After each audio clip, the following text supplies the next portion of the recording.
Welcome to another episode of the 116 Live here on Holy Culture Radio, Sirius XM Channel 140. Man, shout out to you and yours for tuning in to another episode with us here, man. My name is Meah Evans. I'm one of your hosts, and as always, we got the very clean, don't do too much, simple. Man, we be standing on business. We got Ace Harris in the building. What's up, Ace, Meah? how you feeling? I'm feeling I'm good. really liking the fit. Thank you. It's very simple.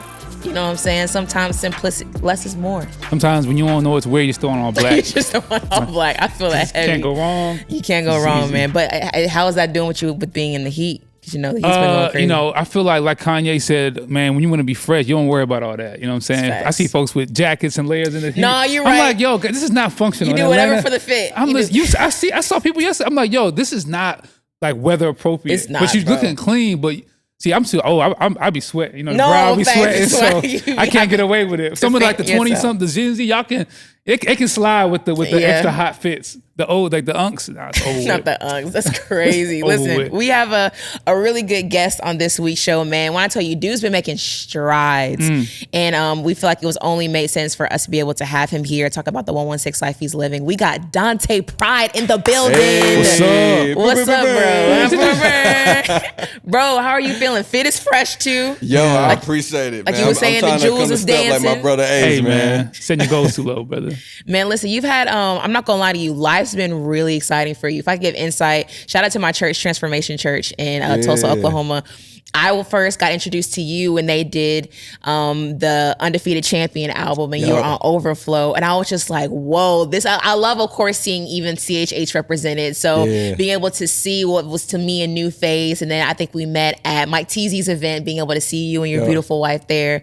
And just, be seeing you rise, what feels like a short amount of time to us, but I know we're going to dive more into your story. Yeah. Just talk about like what this season of life has been just unfolding for you right now, what it's meant to you personally.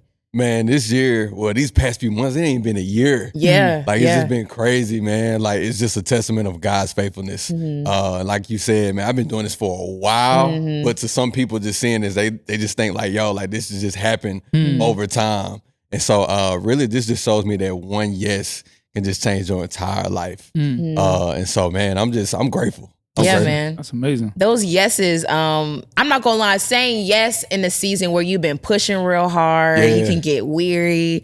Talk about what it's been like looking back now, how grateful you are for those yeses. Like what those sometimes those yeses feel like you want to say no, you know what I'm saying, Yeah. when it comes to that. But talk about your gratitude for the yeses you gave in the seasons where you had to overcome, Yeah. certain struggles and just pushing through. I would just say this. I think the biggest thing for me is like just learning the difference between obedience and grind. And so with that being said, like it was things that I said yes to that I wasn't supposed to say yes to.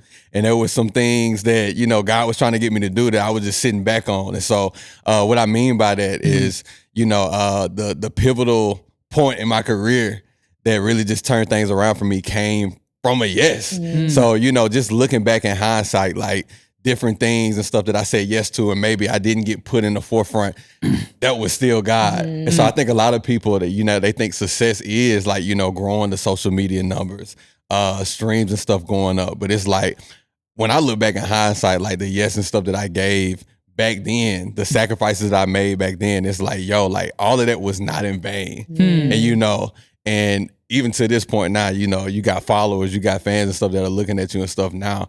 And I'm just looking back, it's like, yo, like none of that matters if he's not applauding, if he's not clapping. And so I think like the biggest thing is, man, like the yeses that nobody knows about, like that's the thing, Yeah. that hypes me up, that makes me happy. And so I think now people are just being able to just see the fruit of my labor from my yeses back then. So Yeah, talking about fruit, let's get into the roots just a little bit when it talking about just music for you. Was music always your yes? Like, was this always what you wanted to do? Like, you knew since you were a kid, like I want to have a music career. Crazy thing is, yes, music has always been a yes for me. When I was in the second grade, I literally used to write Christian hip hop rhymes on the back of my test papers.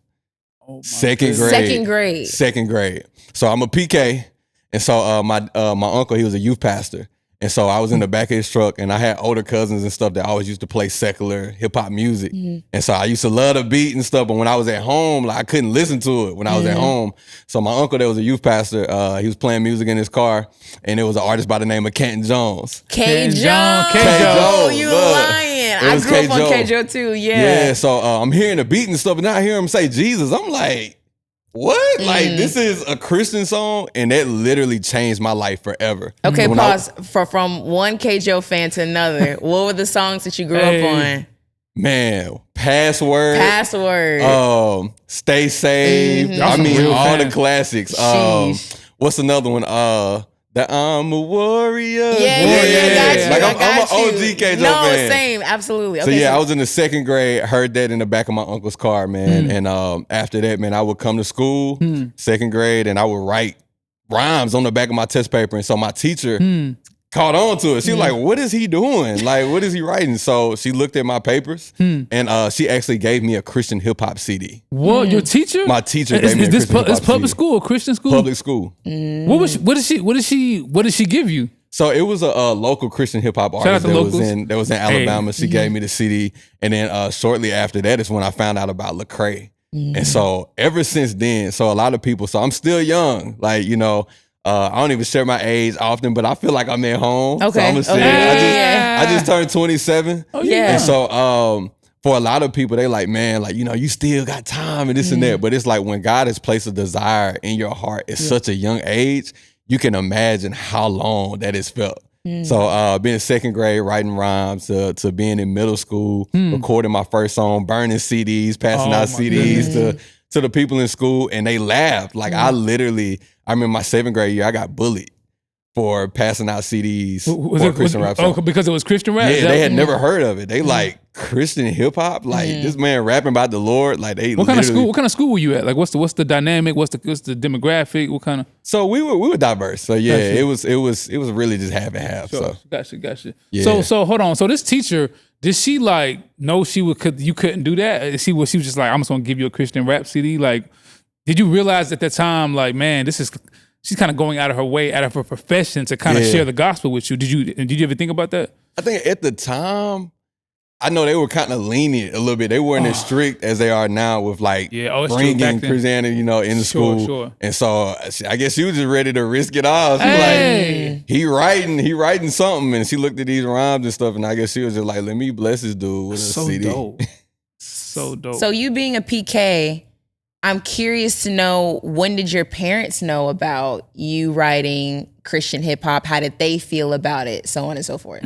So they knew I enjoyed it. So Okay. especially my pops. My pops was very old school. So I put him on the Kenton Jones. I put him on the Kenton Jones. I put him on the Lecrae, Cross Movement, the Ambassador, all them. And so he was digging it.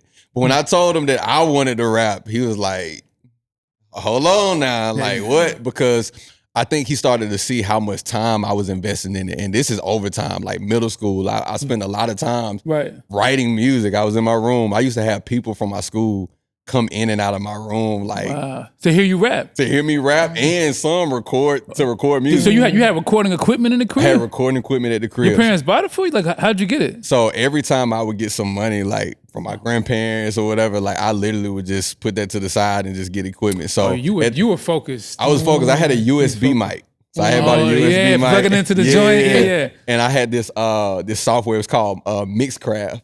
And so with Mixcraft, I literally used to buy, like, let me say that, I ain't even buy it. Like, I used to just sign in with different emails to get different subscriptions so I can keep recording. The hustle. So, You do what you can.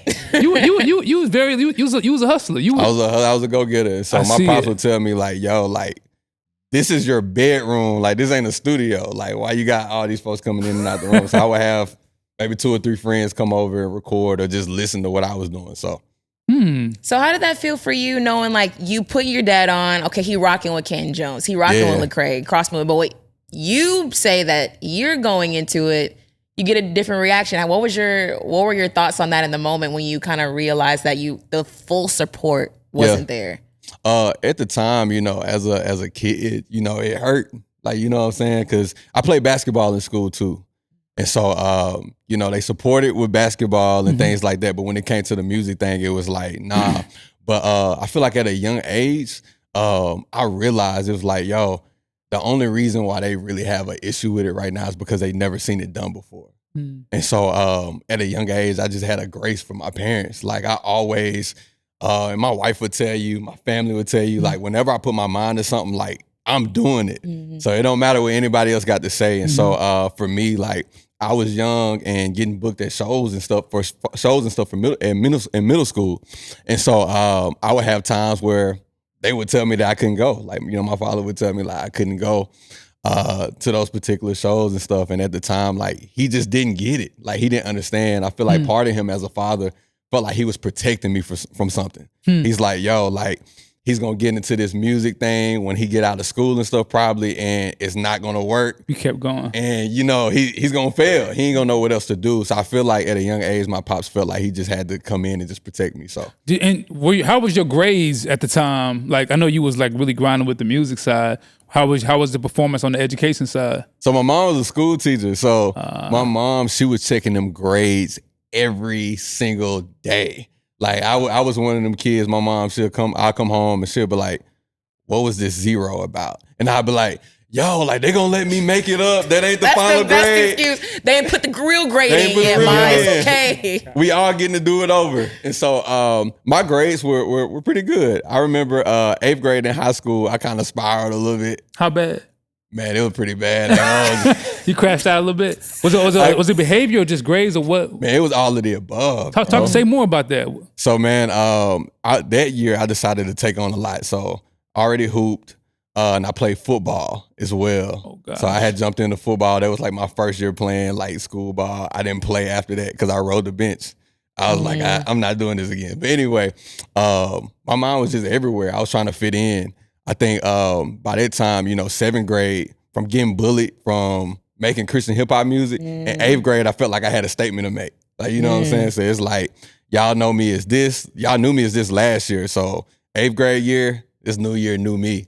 And so I was the class clown. I was the jokester. Okay. And so my grades just began to slip. And it wasn't even the fact that I wasn't smart. Like I just wasn't applying myself. Sure. And so that definitely, you can only imagine that 8th grade year, it wasn't no music. It wasn't no going to no youth event. And so part of that too, my parents could use that somewhat as a punishment because they knew I loved going to these different youth events and stuff. So. So when did you start to lock back in? Was it like that high school? That we start to lock back into music and your career? High school was all gas, no brakes. Wow. When I got to high school, like I said, I'm still hooping and stuff at the time. But there was a local radio station still there. It's called 103.1. It's a hip hop and R&B station. They used to do this thing called Homegrown. And so literally the songs that I record in my bedroom, I would literally submit it to the radio station and they would play those songs. And the school literally would let me get on the intercom and announce like, yo, like, I'm Dante Pride. Like my song would be the first Christian hip hop song on 103.1 tonight. So dope. 9th grade, I was hitting up the talent shows like all 4 years of high school. Like I was locked in. Now, were you trying to take basketball like outside of college, or were you just trying to keep it? Because I was going to ask you, did you have to make a decision between choosing between the two? So you probably have heard of First Priority, like the things they do, like fellowships of Christian athletes and stuff like that. Yeah. Okay, sure. And so I used to rap and stuff at those events. And so my team would come out and support, like the coach, the basketball team would come out. So 10th grade year, I'm getting ready to go into playing junior varsity basketball. And I had went to my coach after I had made the team. Like they did another trial. I had made the team for JV. And I went in there, I told my coach, I was like, hey, like I don't want to play basketball anymore. I just want to rap. You really picked a side. I really picked a side. And so my coach was like, he wasn't thrown off by that. He was like, man, well, I was looking forward to having you this year, but I get it. And so I did. And I think at that time too, I think that's when people really thought I was crazy. They're like, you was driven. Yeah, I was really driven. I was really like that when it came to the music. I definitely want to dive in some more on like that transition from high school to kind of where you are now, and kind of get into more of your story. It's the 116 Live Holy Culture Radio, Sirius XM Channel 140 here with the amazing Dante Pride, Meah Evans. Right back, y'all. And we're back here on the 116 Live here on Holy Culture Radio, Sirius XM Channel 140. Ace Harris, Meah Evans with Dante Pride in the building. Okay, so what I want to know is from high school is when you chose a side. So what was it about music that made you want to go all in opposed to going all in to basketball? Just the way that I feel like it was a calling. Like, you know, I knew at that age that God had called me to it. So, and then also too, like I had reached that point where I'm like, yo, I'm not going to the league. Like this, I'm not going to the league. I'm not going to pursue this, you know, in college. And so music was my passion. It's what I love. And I even grew up around music my whole life as well. My mom plays the keys. My great uncle's a producer.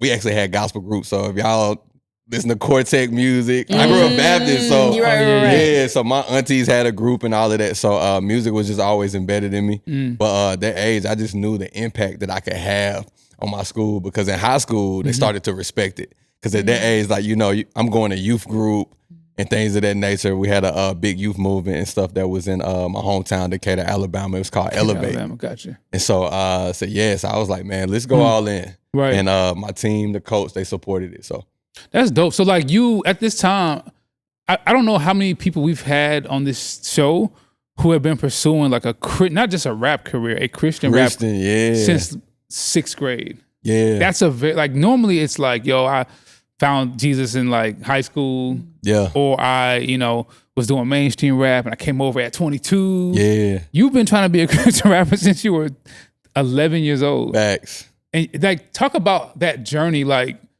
does it feel like, man, this took a long time to get to, like, talk about like the patience you've endured to kind of get all the way here, bro. Man, it felt like it didn't took forever. Gotcha. And my thing is, I think this is the beauty in it. I don't feel like I've arrived, and I feel like no one should ever be at a place where they feel like they arrived. It's like no matter how high you get, you'll never be high enough. I'm realizing more and more every day the highest place in the room is at his feet. And my thing is, if I'm not in alignment with what he's called me to do, man, I failed. And so for me, man, throughout this journey, like you said, middle school, wanting to be a Christian hip hop artist, I was that worrisome kid that was in everybody's inbox, like, you know, looking for opportunity. Like, you know, you probably will see some old DMs of me, probably in Ace DMs, look crazy. Like, we should all pull up the DMs. Like, I do like this is Dante Pride shooting his shot for. So when you're in high school, how's your brain? How are you processing this like pursuit of this gift and calling with like success? Are you like, man, I gotta do this? I'm just being faithful for where I'm at. What was your like mindset at like, you know, like a 15, 16-year-old trying to pursue Christian hip hop? Like, are you like, man, this better happen tomorrow, next year? What were you thinking at the time? At the time, I really just thought I was gonna be this kid Christian hip hop artist. I thought I was gonna pop off like that. And so there were times and stuff where I'm like, yo, I was discouraged. Like, yo, like this probably not gonna happen right now. And so I just had to keep encouraging myself. Because like in my hometown, I had there was a Christian hip hop group in my hometown. What was their name? Unanimous. And they were super dope, man. Still super talented. And they took me under their wings. Okay. And so I was able to have people that spoke into that. You know, so, okay. Yeah, I was gonna ask like, about what age were you when Unanimous kind of took you up under your wing? Man, I was 15. And they were. Man, they were like 21. Oh, that's so dope. Yeah. So that's some big roles, some mentorship. So by that time that I did quit hooping and stuff in high school, I was on a whole different type of time. So everybody that I was around was like 10 years, 8 years older than me. And so I had to grow up fast just because of the people that I was around. So, you were mature. You had like a very like mature way about yourself. Yeah. And so what was your relationship like with God at the time? Obviously you professing, proclaiming, performing. Yeah. Like, how were you processing internally, like the things of the faith, being a preacher's kid? Was this a lifestyle that you were pursuing wholeheartedly, or was it like, man, I'm still 15, 16, I'm trying to figure this out? Yeah. Talk about man, that. It was a struggle. Okay. Because especially like, you know, we in the Bible Belt. Yeah. Georgia, Alabama. And so for me, I had a hard time really just seeing people really like live this thing out.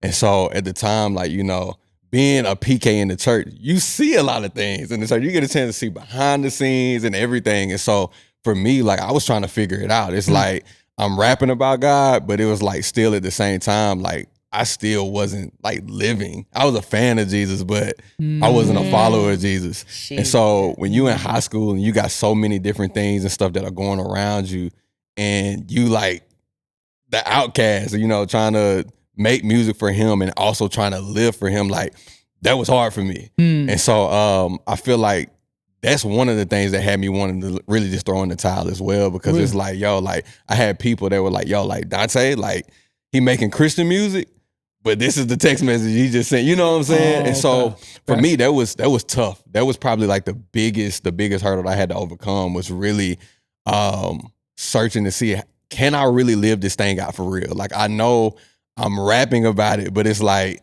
is it possible to really live this thing out? And that's why, like, when I was talking about my mentors, the group Unanimous, guys like that really fed into me. That's so dope. And showed me like, yo, like, it don't mean nothing if you just rapping about it. It's just lip service. I think the Bible says, like, you sound like a clanging cymbal.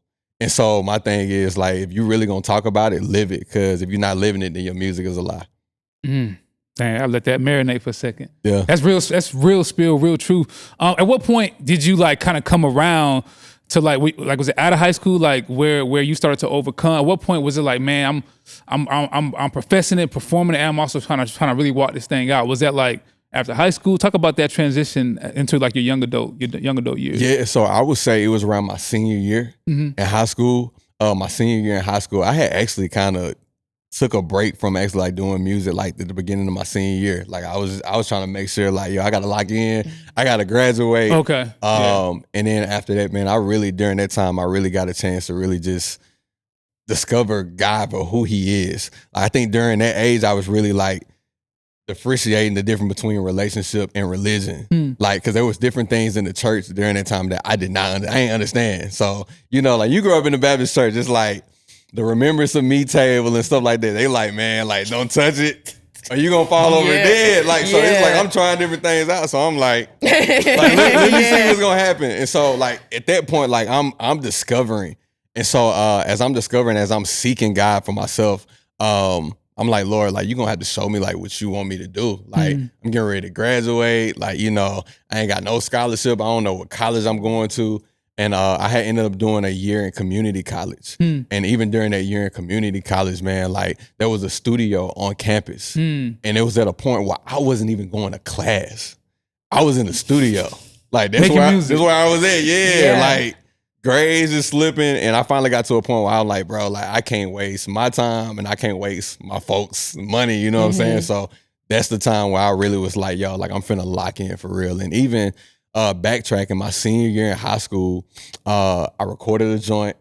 The joint went crazy. Okay. My high school gave me the high school on a Saturday and let me shoot a music video at my high school on a Saturday. The music is my very first music video. Still out. It's called Eccentric.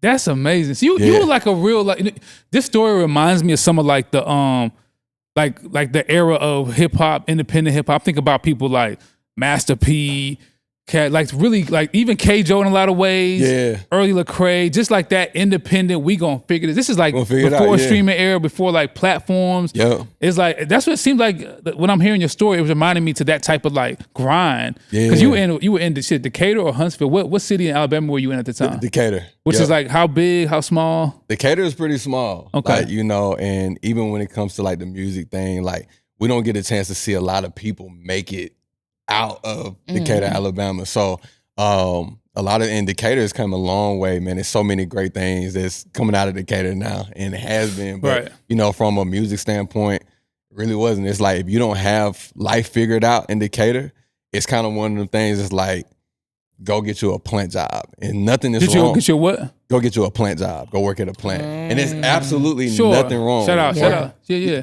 There's absolutely nothing wrong working at a plant. I feel like, you know, God can call some people working at plant. You know, they need I think it's interesting because like we hear people who like from like small town America. Yeah. And they're you and your wife live in Atlanta now. But there is like a story about like the people who were you know, from a small town. Yeah. Kind of stood out in that small town. Yeah. But always kind of had a purpose and calling for a little bit something bigger. Not to shade the small town you were from, but did you always kind of feel like I'm supposed to grow out of it? I'm supposed to expand past this a little bit. Did you kind of always feel that? Yeah, always, man. Yeah. So even when I met my wife eventually, like, you know, I moved to Huntsville, Alabama. Sure. Huntsville's 30 minutes outside of Decatur, but it still just expanded my mind. Sure. I just feel like it's very important. Like, in order to see something that you've never seen before, you got to do something that you ain't never done. You got to get you got to get a new circle. Like, so I realized the importance of surrounding yourself around people that's where you want to be at. You know what I'm saying? And so just gleaning from that wisdom. And so I'm like, yo, like in my hometown, like I've really never seen this done before. Like, you know what I'm saying? So I was like, yo, I got to expand. Yeah, I mean, I feel like when I first met you, it's probably like 3 years ago or something. Yeah. And first of all, your grind is very commendable. Like, man, I was just see Dante. First of all, I seen him on my timeline. The man is very, very driven. Shout out, God gave you a godly ambition. And I would just see you at events. I was like, oh, I see you and your wife. I'm like, I'm always seeing you, and you always. I think you even sent me some music, and I was probably a harsh critic, which I.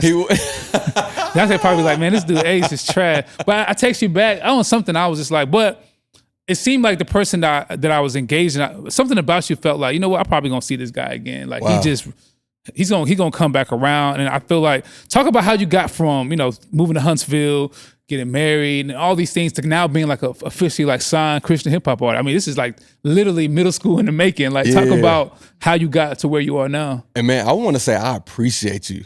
I did, y'all. I sent Ace some music to his phone. And when I tell you, bro, like, you kept it a buck. Like, you kept it a buck. You was like, yo, like, I don't know. I can't remember exactly what you said, but the song that I sent you was like, yeah, like, I could be this wrong, one ain't it. And so, man, I respected that, man, because it's not too many people in the space that will be honest with you. Sure. And it's like, I feel like a lot of people, they feel like just because you're doing it for God, they feel like you can just throw out anything. It's like, God deserves excellence. Like, we want to be excellent in what we do and what he's called us to. I appreciate you too, because sometimes I try to guard my feedback in a way that's, will be received well. But when I would see you around, some people, when you give them like a very critical like feedback on something, because and they may look at you in a certain way. Trust me, I've been on the other side of it too, right? I've been in rooms in LA and had people be like, yo, these pieces trash. Yeah. So like, I've been there. But I feel like when I would see you around, it wasn't like no harbored, grudge or like no weird, man, they overlooking me. Sometimes you get that in this space where it's like, bro, my opinion is my opinion. First of all, if you got it, I can't stop you. I can't gatekeep what God's gonna give you. Yeah. You know what I'm saying? So either God's gonna open that door. Ace, who am I to stop what God's gonna do through you? Nobody, right? So I feel like you were very like you carry a certain joy about yourself. When I see you, I don't know where I know where it comes from, but it's this refreshing to see to see a black man, authentically Christian, authentically black, and you smile and you're excited, you're enthusiastic. It's like, bro, there's so much joy that I see in you, which is just refreshing to see. So keep that going, bro. Yeah, and I appreciate it so much, bro. But I just feel like a lot of that has to do with just like me finally discovering who I am, like my identity in Christ. And it's like, when you know who you are, it's like literally, anybody can say anything. And so, but like I said, man, I respected that. And I remember I had went back to shout out to my big bro, man, Kelvin Wooten. I went back to Kelvin Wooten. I was like, man, I sent Ace some music. I don't think he like it. And Kelvin just encouraged me. He was like, bro, like, just keep working. Like, don't stop. Like, just keep working, man. And so shout out Kelvin. Amazing. Shout out Kelvin, man. And so I appreciate that. So talk about how'd you get where you at now? Like, man, woo, okay. So I want to say, was it September? I want to say it was September. Lisa Page Brooks had dropped this viral clip. And it's like, the devil is a liar. Yeah. So I heard it and I just kept seeing it. I kept seeing it on my timeline. I would get on Facebook. People would literally just post, the devil is a liar, and people would comment, yeah. So kept seeing the video. And so one night, me and my wife, we just sitting on the couch, like we getting ready to cut on something on Netflix. I don't know. She probably was finna have me watching Bridgerton or something. But yeah, I'm not a producer. I write, but I don't produce. Like I don't play keys. I don't do samples. I don't sample beats. I don't make my beats. And so literally I'm sitting on the couch and literally I hear the Holy Spirit say, go in there and throw some trap drums on this recording, on this video. And I'm like, for one, I didn't feel like it. Like I was like, I'm tired. Yeah. And speaking of the grind, man, I used to, anybody that know me, they'd be like, Dante done had like 9 lives at such a young age, because I've done everything from working at a bank. I done drove trucks. I done worked at a pest control company, being up on the houses. Like I literally grind. Like I wasn't out here being a starving artist. It's like, Lord, like you working. I'm working. A job. I'm working. It's like I'm gonna work these jobs until you tell me otherwise.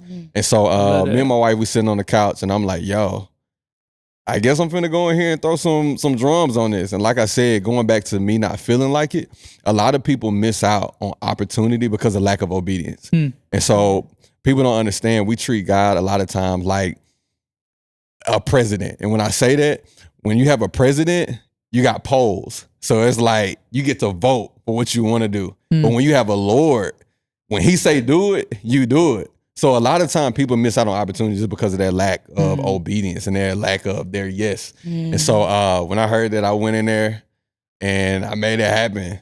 Got in there, threw some drums and stuff over the sample, and I recorded over it. And I came back to my wife. I was like, yo, it's kind of sliding. And so it was made to just be a social media post. I was just gonna post a quick clip on social media, and then it literally took off. Like it went viral. And I had reached out to Tasha Page Lockhart, who's the daughter of Lisa Page, and I was like, yo, this song is going viral right now. It's just supposed to be a clip, but like, can I actually do a joint to it? And she was like, yeah, like send me a full song. We'll see what we think. I did a full song, and she was like, oh my gosh. We released it. She released her version that's called The Grateful Chant, Lisa Page Brooks.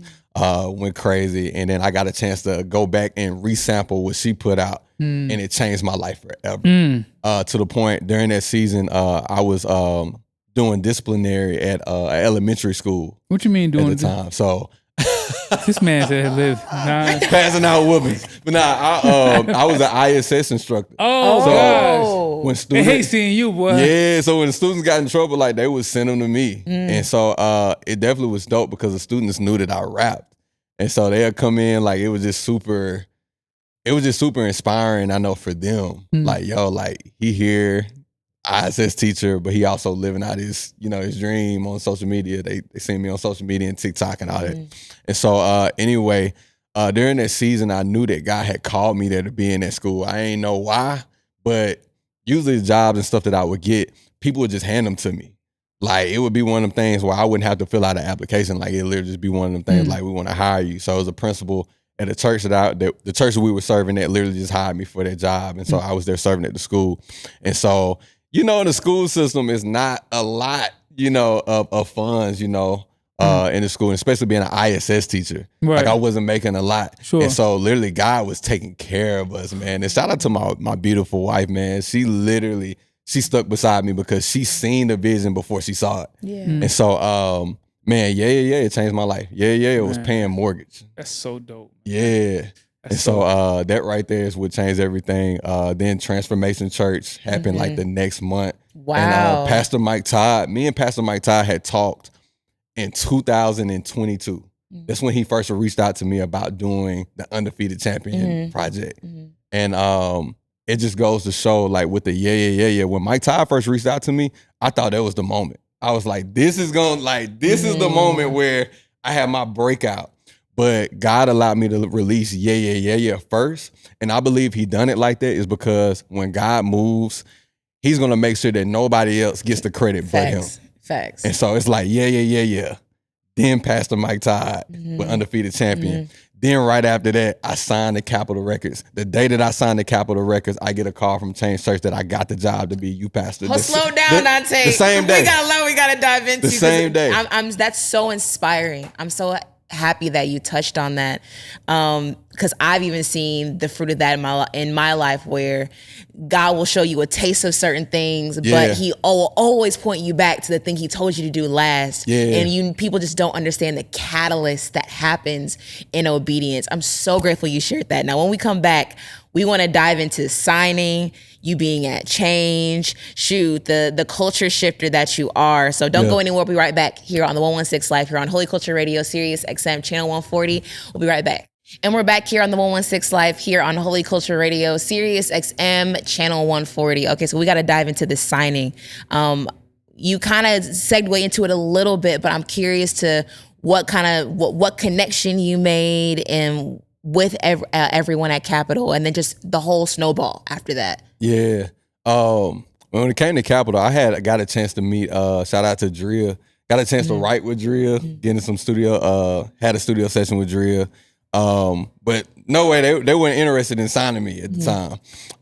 Literally, when I tell you it was a God thing, shout out to Walter. Walter literally told me, like, he was like, man, I've never listened to this guy's music like that. He was like, I heard, yeah. But he had never, like, listened to my joints. And so literally he said he was on the beach with his daughter. He said clear as day, he said this has never happened to him before. He said he literally heard the voice of the Lord tell him, like, sign Dante Pride. He was like, what? Like, nah, like, this ain't right. Like, this is probably just me. And so I think he said, like, yo, like, if I go into the office on Monday morning and I bring it up and the team with it, like, we'll do it. He went to the office and they was like, yeah, like, let's make it happen. And so it was just so crazy. It was literally just God ordained, man. And I think what's so crazy about that too, just to show you, this is nuts, I promise you. We're gonna write a book one day. But literally, I think the year before we were at the Stellar Awards in Vegas. And you got all the after parties and stuff like that are going on. And so I didn't have an invitation to an after party. So, I had barely got on the carpet, that year. And so we seen, I ain't gonna even shout his name out, but I had seen somebody that works for Stellars that was going into the party. And so it was a light-skinned brother. I'm a light-skinned brother. So I was like, let me walk in behind him. They're gonna think I'm his grandson or nephew or something. So I'm walking in behind him and we go into this party, and the party was put on by Tamla. So the funny thing is, I'm in there, me and my wife, we like, where's Tamla Man? Like, we thought this was a person. And I'm like, yo, it's a record label. Like, we at a Capitol joint. And so, man, we just in there vibing. And to go from that to sneaking in a party to being signed a year later is absolutely nuts.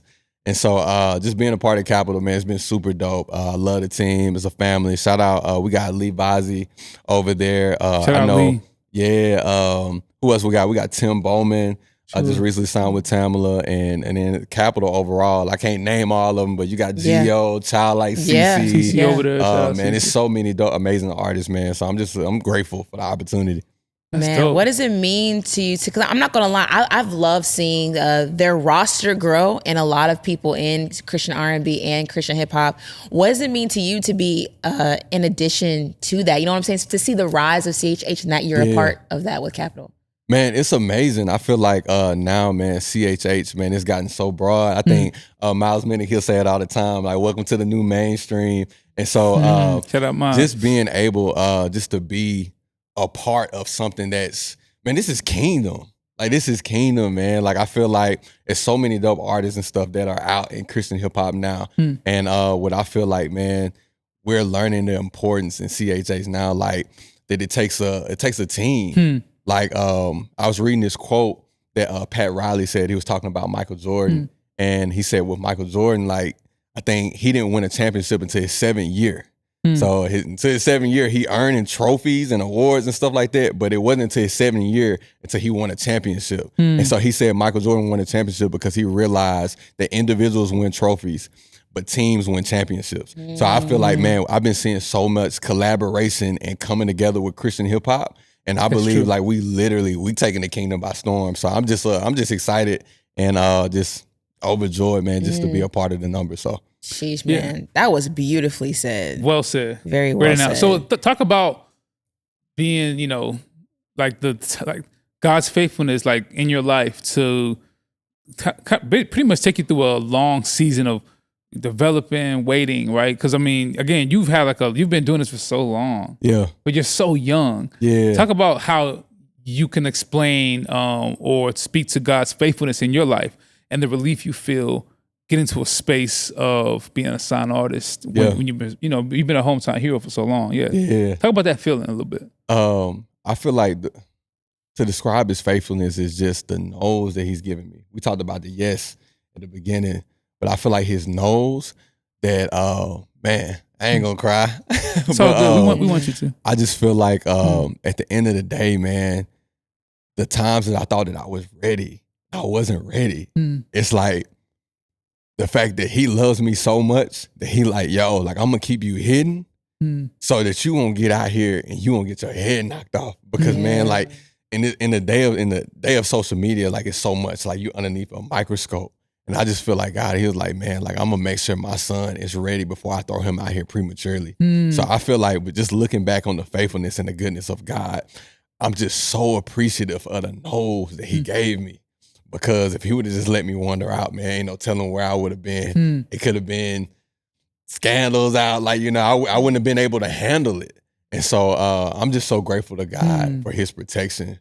Grateful for his protection. And then he also shows his faithfulness by my wife. I'm a huge advocate, man, for kingdom marriages. And I just believe, man, by him sending me this woman of God, like, say, he who finds a wife finds a good thing and obtains favor from the Lord.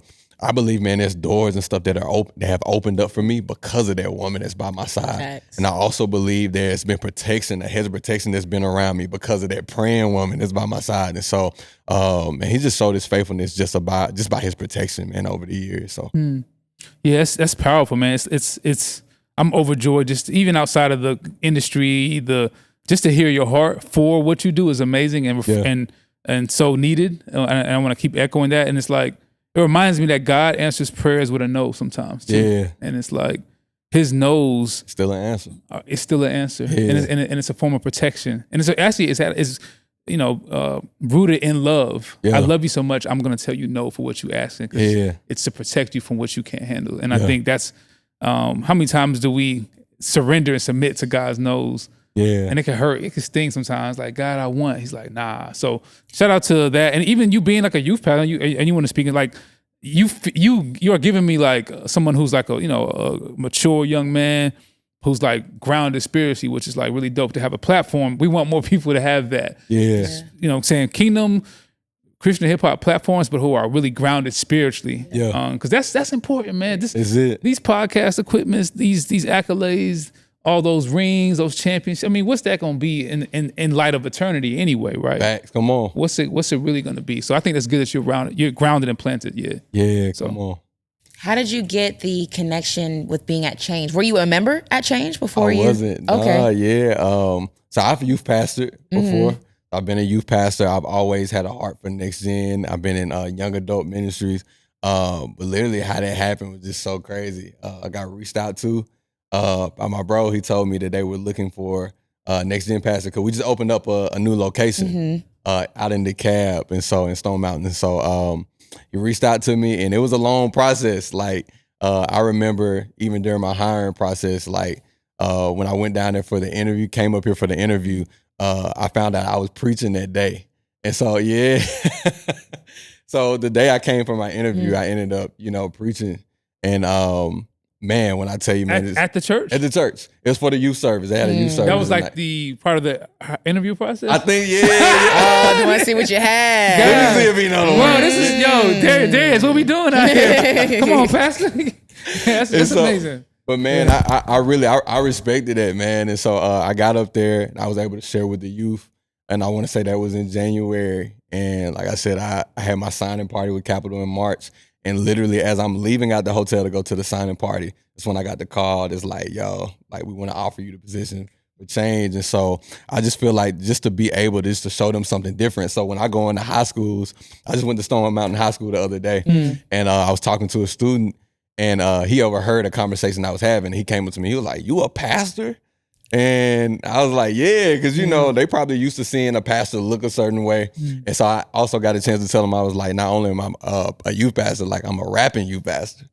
And he was like, they laughed. It was funny. So they went back and looked at the IG. And when they looked at it, like, they was like, wow, like, oh my gosh. And that same kid was a rapper. And so, but he ain't rapping for the Lord. But, in that moment, I'm able to show them like, yo, you actually you can live for Christ. You can be swaggy.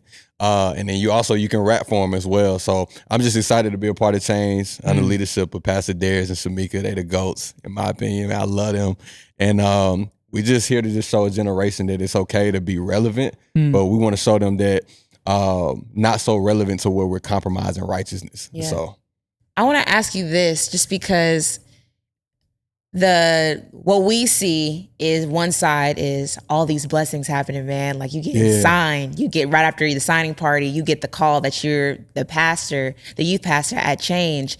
And what comes along with that is of course, I hate to say the word burden, but there's a weight that comes with like these blessings. Like now you're managing being an artist And like you were saying, you got studio time after this, you're going to be late nights and you got deadlines, and yet you got to preach on Sunday. So I just want to know, what has the balance been for you, the rhythm that you've been developing with having both of these blessings, being able to maintain and steward them both well? Yeah, I love that question.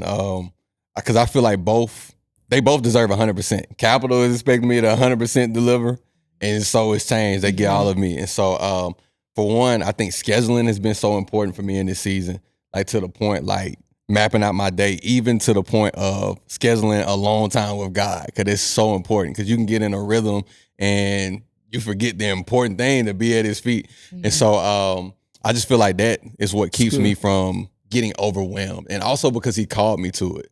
I tell people all the time, it's like, yo, like you got people that's running around doing different things at one time just because they can do it. And it's like, just because you can doesn't mean you should. And a lot of people, they spend time, they don't schedule, and they just got their hands in everything. And it's like, you don't get an award for being stressed out. The award that you get for being stressed out is a casket. That's the award. That's the award for being stressed out. Is a casket, and then also crash out, the 2 C's. And so for me, man, I just believe he's called me to it, to a point when I get a chance to go in and record and write music, when I get a chance to go into the workspace at Change, man, like it just really it's a zeal that happens, because it's like, Lord, like this is what you've called me to. And so and then also, like, you know, moments where it can get super busy and super hectic, like I have to remind myself, I'm like, yo, like you are living in times that you prayed for. Like you prayed for this.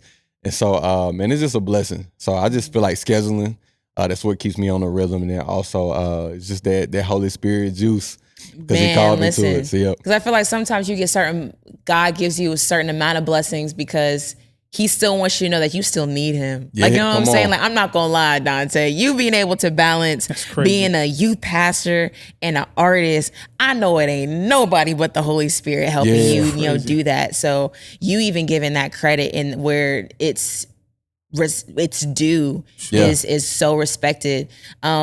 But one thing I thought was really interesting about you, with just diving into your story, and so one of the adjectives I saw someone describe you as was a culture shifter. And you're just in so many different spheres of influence. Even just thinking about the things that you've done, being pest control, and then being an ISS teacher, and then now a youth pastor, and now being an influencer in music, and so many different avenues, you being a husband, a friend, different things like that.